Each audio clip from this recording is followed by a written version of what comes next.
ಕೇರಳದ ಕೋವಲಂನಲ್ಲಿ ಕೇಂದ್ರ ಗೃಹ ಸಚಿವ ಅಮಿತ್ ಶಾ ನೇತೃತ್ವದಲ್ಲಿ ನಡೆದ 31ನೇ ದಕ್ಷಿಣ ವಲಯ ಮಂಡಳಿ ಸಭೆಯಲ್ಲಿ ಕ್ಷೇತ್ರ ಪುನರ್ವಿಂಗಡಣೆ ವಿಚಾರ ಪ್ರಮುಖ ಚರ್ಚೆಗೆ ಬಂದಿದೆ. ಸಭೆಯಲ್ಲಿ ಮಾತನಾಡಿದ ಮುಖ್ಯಮಂತ್ರಿ ಡಿಕೆ ಶಿವಕುಮಾರ್, ಜನಸಂಖ್ಯೆ ನಿಯಂತ್ರಣದಲ್ಲಿ ಯಶಸ್ವಿಯಾಗಿರುವ ದಕ್ಷಿಣ ರಾಜ್ಯಗಳಿಗೆ ರಾಜಕೀಯವಾಗಿ ಅನ್ಯಾಯವಾಗಬಾರದು ಎಂದು ಸ್ಪಷ್ಟವಾಗಿ ಪ್ರತಿಪಾದಿಸಿದ್ದಾರೆ. 1971ರ ಜನಗಣತಿಯನ್ನ ಆಧಾರವಾಗಿಟ್ಟುಕೊಂಡೇ ಕ್ಷೇತ್ರ ಪುನರ್ವಿಂಗಡಣೆ ನಡೆಸಬೇಕು ಹಾಗೂ ಈಗಿರುವ 543 ಲೋಕಸಭಾ ಸ್ಥಾನಗಳನ್ನು ಮುಂದಿನ 25 ವರ್ಷಗಳ ಕಾಲ ಯಥಾಸ್ಥಿತಿಯಲ್ಲಿ ಮುಂದುವರಿಸಬೇಕು ಎಂದು ಅವರು ಒತ್ತಾಯಿಸಿದರು. ಜನಸಂಖ್ಯೆ ನಿಯಂತ್ರಣ ಸಾಧಿಸಿರುವ ರಾಜ್ಯಗಳ ಸಂಸತ್ತಿನ ಪ್ರಾತಿನಿಧ್ಯ ಅಥವಾ ರಾಜಕೀಯ ಧ್ವನಿ ಕಡಿಮೆಯಾಗಬಾರದು ಎಂದು ಅವರು ಪ್ರಮುಖ ವಾದ ಮಾಡಿದರು.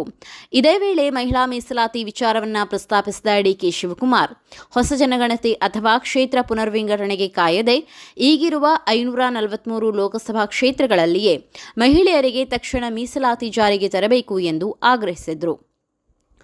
ಸಭೆಯಲ್ಲಿ ಮೇಕೆದಾಟು ಯೋಜನೆ ಹಾಗೂ ಕಾವೇರಿ ನೀರು ವಿವಾದದ ಕುರಿತು ಡಿಕೆಶಿ ಮಾತನಾಡಿದ್ದು, ಮೇಕೆದಾಟು ಜಲಾಶಯದಿಂದ ಕರ್ನಾಟಕದ ಜೊತೆಗೆ ತಮಿಳುನಾಡು ಮತ್ತು ಪುದುಚೇರಿಯ ರೈತರಿಗೂ ಪ್ರಯೋಜನವಾಗಲಿದೆ ಎಂದು ತಿಳಿಸಿದ್ದಾರೆ. ತಮಿಳುನಾಡಿನ ಮಹಾಬಲಿಪುರಂನಲ್ಲಿ ನಡೆದ ದಕ್ಷಿಣ ವಲಯ ಮಂಡಳಿಯ ಸಭೆಯಲ್ಲಿ ಕಾವೇರಿ ನೀರು ಹಂಚಿಕೆ ವಿಚಾರ ಪ್ರಮುಖವಾಗಿ ಪ್ರಸ್ತಾಪವಾಯಿತು. ಒಂದೇ ವೇದಿಕೆಯಲ್ಲಿ ಕರ್ನಾಟಕ ಸಿಎಂ ಡಿಕೆ ಶಿವಕುಮಾರ್ ಹಾಗೂ ತಮಿಳುನಾಡು ಸಿಎಂ ವಿಜಯ್ ಕಾಣಿಸಿಕೊಂಡರು. ಕಾವೇರಿ ವಿಚಾರವಾಗಿ ಮಾತನಾಡಿದ ವಿಜಯ್, ಅಂತಾರಾಜ್ಯ ನದಿಗಳ ನಿರ್ವಹಣೆ ಪರಸ್ಪರ ಸಹಕಾರ ಮತ್ತು ಕಾನೂನು ನಿಯಮಗಳಿಗೆ ಗೌರವದ ಆಧಾರದಲ್ಲಿ ನಡೆಯಬೇಕು ಎಂದು ಹೇಳಿದರು. ಕೆಳಹರಿವಿನ ರಾಜ್ಯಗಳ ನ್ಯಾಯಸಮ್ಮತ ಹಕ್ಕುಗಳನ್ನು ರಕ್ಷಿಸುವುದರ ಜೊತೆಗೆ ಸುಪ್ರೀಂ ಕೋರ್ಟ್ ಹಾಗೂ ನ್ಯಾಯಮಂಡಳಿ ಆದೇಶಗಳನ್ನು ಪಾಲಿಸಬೇಕು ಎಂದರು. ಇತ್ತ ವಿಜಯ್ ಸಮ್ಮುಖದಲ್ಲೇ ಕಾವೇರಿ ವಿಚಾರ ಪ್ರಸ್ತಾಪಿಸಿದ ಡಿಕೆಶಿ, ನೀರು ನಮ್ಮನ್ನು ಒಗ್ಗೂಡಿಸಬೇಕು, ವಿಭಜಿಸಬಾರದು ಎಂದು ಹೇಳಿದರು. ಕರ್ನಾಟಕ ತನ್ನ ನೆರೆ ರಾಜ್ಯಗಳ ಹಕ್ಕುಗಳನ್ನು ಗೌರವಿಸುತ್ತದೆ. ಅದೇ ರೀತಿ ಕರ್ನಾಟಕದ ಕಾನೂನುಬದ್ಧ ಪಾಲನ್ನು ಗೌರವಿಸಬೇಕು ಎಂದು ಒತ್ತಾಯಿಸಿದರು. ಆದರೆ ತಮಿಳುನಾಡಿಗೆ ಕಾವೇರಿ ನೀರು ಹರಿಸುವ ವಿಚಾರದಲ್ಲಿ ಸ್ವಪಕ್ಷದ ಶಾಸಕ ಗಣಿಗ ರವಿಕುಮಾರ್ ಸರ್ಕಾರದ ವಿರುದ್ಧವೇ ಅಸಮಾಧಾನ ವ್ಯಕ್ತಪಡಿಸಿದ್ದಾರೆ. ನೀರನ್ನು ನಿರಂತರವಾಗಿ ಹರಿಸುವುದನ್ನು ನಿಲ್ಲಿಸಬೇಕು, ರಾಜ್ಯದ ರೈತರಿಗೆ ನೀರಿನ ಕೊರತೆ ಉಂಟಾಗದಂತೆ ಸರ್ಕಾರ ಕ್ರಮ ಕೈಗೊಳ್ಳಬೇಕು ಎಂದು ಆಗ್ರಹಿಸಿದ್ದಾರೆ. ರಾಜ್ಯದ ನೀರಿನ ಪರಿಸ್ಥಿತಿಯನ್ನು ಅಂಕಿಅಂಶಗಳೊಂದಿಗೆ ಸಿಡಬ್ಲ್ಯೂಎಂಎ ಮುಂದೆ ಮಂಡಿಸಬೇಕು. ತಜ್ಞರ ತಂಡ ಕಳುಹಿಸುವುದರ ಜೊತೆಗೆ ವಿಧಾನಸಭೆಯ ವಿಶೇಷ ಅಧಿವೇಶನ ಕರೆದು ಒಮ್ಮತದ ನಿರ್ಣಯ ಕೈಗೊಳ್ಳಬೇಕು ಎಂದು ಗಣಿಗ ರವಿಕುಮಾರ್ ಸಲಹೆ ನೀಡಿದ್ದಾರೆ. ಬೆಂಗಳೂರು ಫ್ರೀಡಂ ಪಾರ್ಕ್ನಲ್ಲಿ ನಡೆದ ರಾಜೀವ್ ಗಾಂಧಿ ಹಾಗೂ ದೇವರಾಜ ಅರಸು ಅವರ ಜನ್ಮದಿನಾಚರಣೆ ಕಾರ್ಯಕ್ರಮದಲ್ಲಿ ಮಾಜಿ ಮುಖ್ಯಮಂತ್ರಿ ಸಿದ್ದರಾಮಯ್ಯ ತಮ್ಮ ರಾಜಕೀಯ ಜೀವನದ ಪ್ರಮುಖ ತಿರುವೊಂದನ್ನು ನೆನಪಿಸಿಕೊಂಡಿದ್ದಾರೆ. ರಾಜೀವ್ ಗಾಂಧಿ ಹತ್ಯೆಯಾದ ಸಂದರ್ಭದಲ್ಲಿ ತಾವು ಕೊಪ್ಪಳದಿಂದ ಜೆಡಿಎಸ್ ಅಭ್ಯರ್ಥಿಯಾಗಿ ಲೋಕಸಭಾ ಚುನಾವಣೆಗೆ ಸ್ಪರ್ಧಿಸಿದ್ದೆ.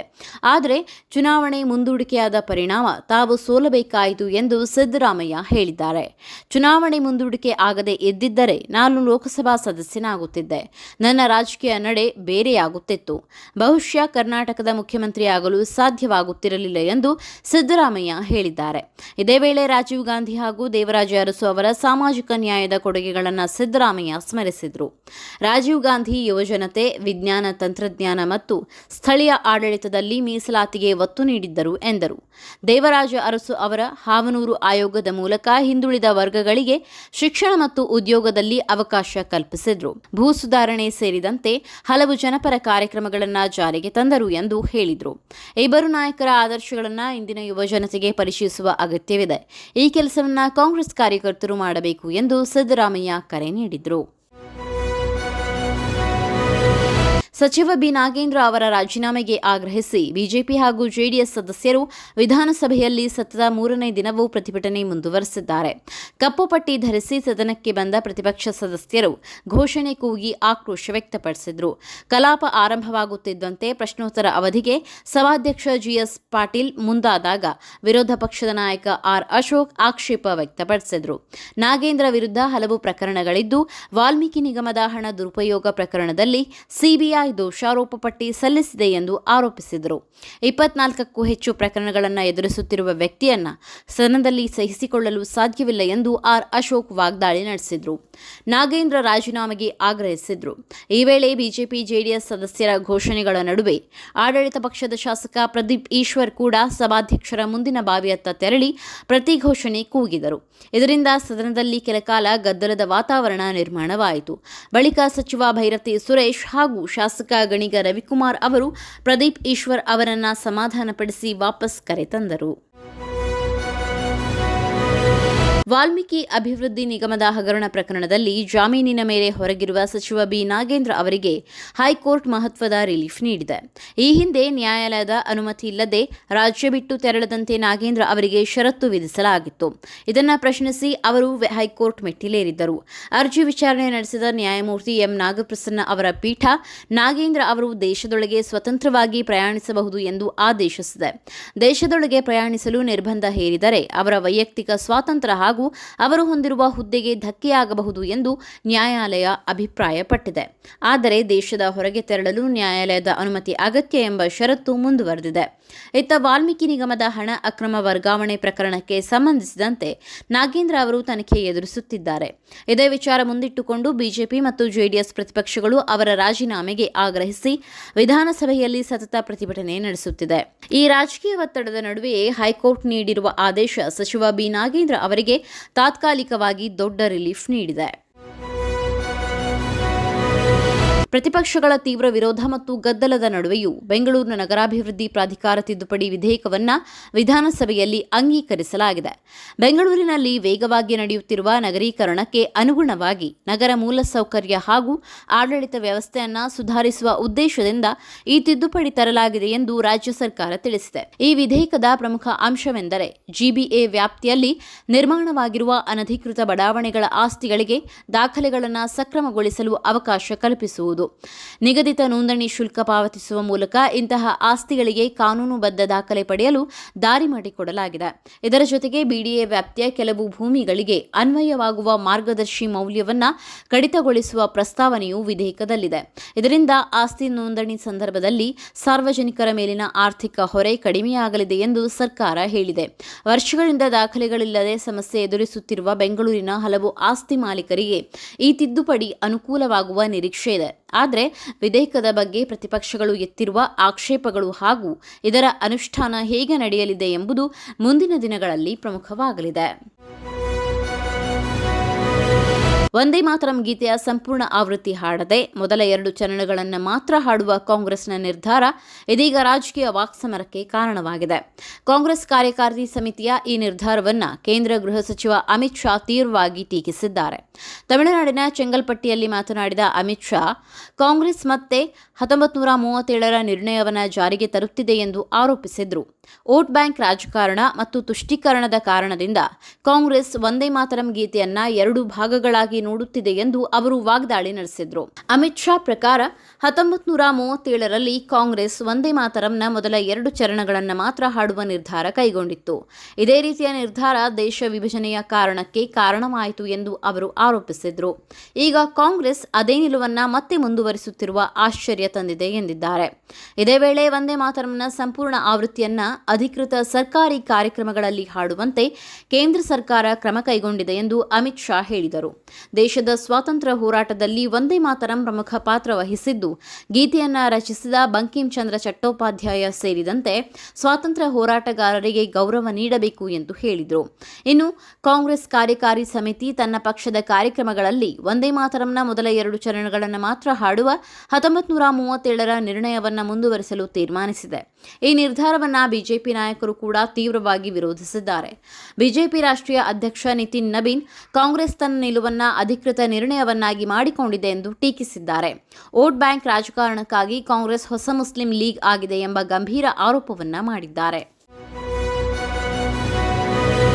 ಪಕ್ಷದ ಕಾರ್ಯಕ್ರಮಗಳಲ್ಲಿ ರಾಷ್ಟ್ರೀಯ ಗೀತೆಯಾದ ವಂದೇ ಮಾತರಂನ ಕೇವಲ ಮೊದಲ 2 ಚರಣಗಳನ್ನು ಮಾತ್ರ ಹಾಡುವ ನಿರ್ಧಾರವನ್ನು ಕೈಗೊಂಡಿರುವ ಕಾಂಗ್ರೆಸ್ ಪಕ್ಷದ ವಿರುದ್ಧ ಬಿಜೆಪಿ ಅಧ್ಯಕ್ಷ ನಿತಿನ್ ನಬೀನ್ ಅವರು ತೀವ್ರ ವಾಗ್ದಾಳಿ ನಡೆಸಿದ್ದಾರೆ. ಕಾಂಗ್ರೆಸ್ ಪಕ್ಷವು ಕೇವಲ ಮತಗಳಿಗಾಗಿ ಹೊಸ ಮುಸ್ಲಿಂ ಲೀಗ್ ಆಗಿ ಮಾರ್ಪಟ್ಟಿದೆ ಎಂದು ನಬೀನ್ ತೀವ್ರವಾಗಿ ಟೀಕಿಸಿದ್ದಾರೆ. ಕಾಂಗ್ರೆಸ್ ಕಾರ್ಯಕಾರಿ ಸಮಿತಿ ತನ್ನ 1937ರ ನಿರ್ಣಯದಂತೆ ಕೇವಲ 2 ಚರಣಗಳನ್ನು ಮಾತ್ರ ಹಾಡುವುದಾಗಿ ತಿಳಿಸಿರುವುದಕ್ಕೆ ಪ್ರತಿಕ್ರಿಯಿಸಿರುವ ಅವರು, ಇದು ಭಾರತ ಮಾತೆಯ ಪವಿತ್ರ ಪ್ರಾರ್ಥನೆಗೆ ಹಾಗೂ ದೇಶಕ್ಕಾಗಿ ಪ್ರಾಣತ್ಯಾಗ ಮಾಡಿದ ಸಾವಿರಾರು ಹುತಾತ್ಮರಿಗೆ ಮಾಡುವ ದೊಡ್ಡ ಅಪಮಾನ ಎಂದು ಎಕ್ಸ್ ಸಾಮಾಜಿಕ ಜಾಲತಾಣದಲ್ಲಿ ಕಿಡಿಕಾರಿದ್ದಾರೆ. ಕಳೆದ ಆಗಸ್ಟ್ 15ರಂದು ಸ್ವಾತಂತ್ರ್ಯ ದಿನಾಚರಣೆಯ ಸಂದರ್ಭದಲ್ಲಿ ನಡೆದ ವಿವಾದದ ಮುಂದುವರಿದ ಭಾಗವಾಗಿ ಈ ನಿರ್ಧಾರ ಬಂದಿದೆ. ರಾಷ್ಟ್ರದ ಸ್ವಾಭಿಮಾನವನ್ನ ಮತ ಬ್ಯಾಂಕ್ ರಾಜಕಾರಣಕ್ಕಾಗಿ ಕಾಂಗ್ರೆಸ್ ಪದೇ ಪದೇ ಅಡಮಾನವಿಡುತ್ತಿದೆ ಎಂದು ಬಿಜೆಪಿ ಆರೋಪಿಸಿದೆ. ವಂದೇ ಮಾತರಂ ಗೀತೆಯ ಹಾಡುವಿಕೆಯ ವಿಚಾರವು ಈಗ ರಾಷ್ಟ್ರಮಟ್ಟದಲ್ಲಿ ಮತ್ತೊಮ್ಮೆ ತೀವ್ರ ರಾಜಕೀಯ ಚರ್ಚೆಗೆ ಗ್ರಾಸವಾಗಿದೆ. ದೆಹಲಿಯ ಮಾಜಿ ಮುಖ್ಯಮಂತ್ರಿ ಅರವಿಂದ್ ಕೇಜ್ರಿವಾಲ್ ಹಾಗೂ ಮಾಜಿ ಸಚಿವ ಸತ್ಯೇಂದ್ರ ಜೈನ್ಗೆ ಜೈಲಿನಿಂದಲೇ ಪತ್ರ ಬರೆದಿರುವ ವಂಚಕ ಸುಕೇಶ್ ಚಂದ್ರಶೇಖರ್ ಆಪ್ ಸರ್ಕಾರದ ವಿರುದ್ಧ ಹೊಸದಾಗಿ 3 ಪ್ರಮುಖ ಹಗರಣಗಳನ್ನು ಬಹಿರಂಗಪಡಿಸುವುದಾಗಿ ಬೆದರಿಕೆ ಹಾಕಿದ್ದಾನೆ. ಜೈಲಿನಲ್ಲಿರುವ ಸುಕೇಶ್ ಚಂದ್ರಶೇಖರ್ ಬರೆದಿರುವ ಈ ಪತ್ರವು ಈಗ ರಾಜಕೀಯ ವಲಯದಲ್ಲಿ ತೀವ್ರ ಸಂಚಲನ ಮೂಡಿಸಿದೆ. ತಾನು 2021-22ರ ಅವಧಿಯಲ್ಲಿ ಮಾಡಿದ್ದ ಆರೋಪಗಳು ಈಗ ಸತ್ಯವಾಗಿದೆ ಎಂದು ಹೇಳಿಕೊಂಡಿರುವ ಆತ ಅಬಕಾರಿ ನೀತಿ ಹಗರಣ ಬೆನ್ನಲ್ಲೇ ಇದೀಗ ದೆಹಲಿ ಜಲಮಂಡಳಿಗೆ ಸಂಬಂಧಿಸಿದ ಅಕ್ರಮಗಳ ವಿಚಾರವನ್ನು ಮುನ್ನೆಲೆಗೆ ತಂದಿದ್ದಾನೆ. ಇದರೊಂದಿಗೆ ಇನ್ನೂ 3 ಪ್ರಮುಖ ಇಲಾಖೆಗಳಲ್ಲಿ ನಡೆದಿರುವ ಭ್ರಷ್ಟಾಚಾರದ ವಿವರಗಳನ್ನು ಶೀಘ್ರದಲ್ಲೇ ಹೊರಹಾಕುವುದಾಗಿ ಎಚ್ಚರಿಕೆ ನೀಡಿದ್ದಾನೆ. ಆಮ್ ಆದ್ಮಿ ಪಕ್ಷವನ್ನ ಹಗರಣಗಳ ಪಕ್ಷ ಎಂದು ವ್ಯಂಗ್ಯವಾಗಿ ಟೀಕಿಸಿರುವ ಸುಕೇಶ್, ದೆಹಲಿ ಮಾತ್ರವಲ್ಲದೆ ಪಂಜಾಬ್ ರಾಜಕಾರಣದಲ್ಲೂ ಆಪ್ಗೆ ದೊಡ್ಡ ಆಘಾತ ಕಾದಿದೆ ಎಂದು ಉಲ್ಲೇಖಿಸಿದ್ದಾನೆ. ಅಲ್ಲದೆ 2015-16ರ ಅವಧಿಯಲ್ಲಿ ಪಕ್ಷದ ಕೆಲವು ಸ್ಥಾಪಕರ ಜೊತೆ ತಾನು ಹೊಂದಿದ್ದ ಸಂಪರ್ಕದ ಬಗ್ಗೆಯೂ ಅಚ್ಚರಿಯ ವಿಚಾರಗಳನ್ನು ಬಹಿರಂಗಪಡಿಸುವುದಾಗಿ ತಿಳಿಸಿರುವುದು ರಾಜಕೀಯವಾಗಿ ಕುತೂಹಲಕ್ಕೆ ಕಾರಣವಾಗಿದೆ.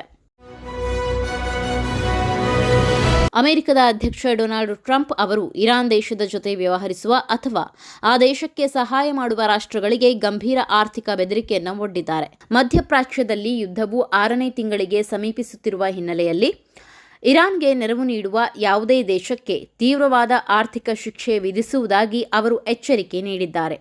ಸಾಮಾಜಿಕ ಜಾಲತಾಣವಾದ ಟ್ರೂತ್ ಸೋಷಿಯಲ್ ಮೂಲಕ ಈ ಕುರಿತು ಎಚ್ಚರಿಕೆ ನೀಡಿರುವ ಟ್ರಂಪ್, ಇಸ್ಲಾಮಿಕ್ ಗಣ್ಯ ರಾಜ್ಯ ಇರಾನ್ಗೆ ಒಪ್ಪಂದ ಮಾಡಿಕೊಳ್ಳಲು ಯಾರಿಗೂ ನೀಡದಷ್ಟು ದೊಡ್ಡ ಅವಕಾಶವನ್ನು ನಾನು ನೀಡಿದ್ದೆ, ಆದರೆ ಅವರು ಅದನ್ನು ಬಳಸಿಕೊಳ್ಳುವಲ್ಲಿ ವಿಫಲರಾಗಿದ್ದಾರೆ. ಹಾಗಾಗಿ ಯಾವುದೇ ದೇಶದ ವಿರುದ್ಧ ಇದುವರೆಗೆ ತೆಗೆದುಕೊಂಡಿರದ ಅತ್ಯಂತ ಕಠಿಣ ಆರ್ಥಿಕ ಕಾರ್ಯಾಚರಣೆಯನ್ನು ಘೋಷಿಸುತ್ತಿದ್ದೇನೆ ಎಂದು ತಿಳಿಸಿದ್ದಾರೆ. ಹಾಗೆ ಯಾವುದೇ ದೇಶದ ಹಣಕಾಸು ಸಂಸ್ಥೆಗಳು, ವ್ಯವಹಾರಗಳು ಅಥವಾ ಸರ್ಕಾರಿ ಘಟಕಗಳು ಇರಾನ್ಗೆ ಜೀವರಕ್ಷಕ ವ್ಯವಸ್ಥೆಯನ್ನು ಒದಗಿಸಲು ಅವಕಾಶ ನೀಡಿದರೆ ಆ ದೇಶಗಳು ಸಹ ತೀವ್ರ ಆರ್ಥಿಕ ಪರಿಣಾಮಗಳನ್ನು ಎದುರಿಸಬೇಕಾಗುತ್ತದೆ. ವಿಶೇಷವಾಗಿ ತೈಲ ಕಳ್ಳಸಾಗಣೆ, ವಿನಿಮಯ ಮಾರ್ಗಗಳು ಹಾಗೂ ನಗದು ವರ್ಗಾವಣೆಯನ್ನು ತಕ್ಷಣವೇ ನಿಲ್ಲಿಸಬೇಕೆಂದು ಟ್ರಂಪ್ ತಾಕೀತು ಮಾಡಿದ್ದಾರೆ. ಫೆಬ್ರವರಿಯಲ್ಲಿ ಯುದ್ಧ ಪ್ರಾರಂಭವಾಗುವ ಮುನ್ನ ಚೀನಾ, ಭಾರತ, ಟರ್ಕಿ ಮತ್ತು ಜಪಾನ್ ಮುಂತಾದ ದೇಶಗಳು ಇರಾನ್ನ ಪ್ರಮುಖ ವ್ಯಾಪಾರ ಪಾಲುದಾರರಾಗಿದ್ದವು ಎಂಬುದು ಇಲ್ಲಿ ಗಮನಿಸುವಂತಹ ವಿಚಾರವಾಗಿದೆ.